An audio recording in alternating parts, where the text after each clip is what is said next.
இறை வார்த்தை லூக்கா நற்செய்தி 18ஆம் அதிகாரம் 9 முதல் 14 முடிய உள்ள இறை திருவசனங்கள். அக்காலத்தில் தாங்கள் நேர்மையானவர் என்று நம்பி மற்றவர்களை இகழ்ந்து ஒதுக்கும் சிலரை பார்த்து இயேசு இந்த உவமையை சொன்னார். இருவர் இறைவனிடம் வேண்ட கோயிலுக்கு சென்றனர்.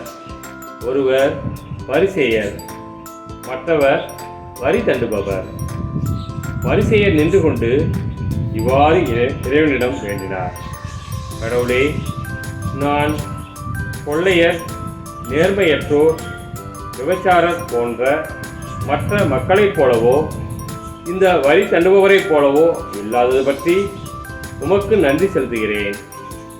வாரத்தில் 2 முறை நோன்பிருக்கிறேன்.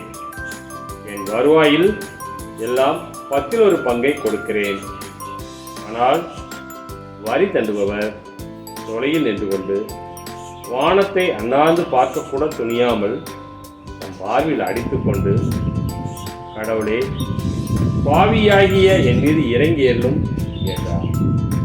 இயேசு பரிசேயர் அல்ல, வரி தண்டுபவரே கடவுளுக்கு ஏற்புடையராகி வீடு திருப்பினார்.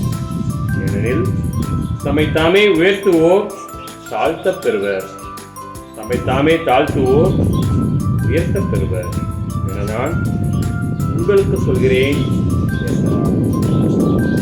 கிறிஸ்துவின் நற்செய்தி.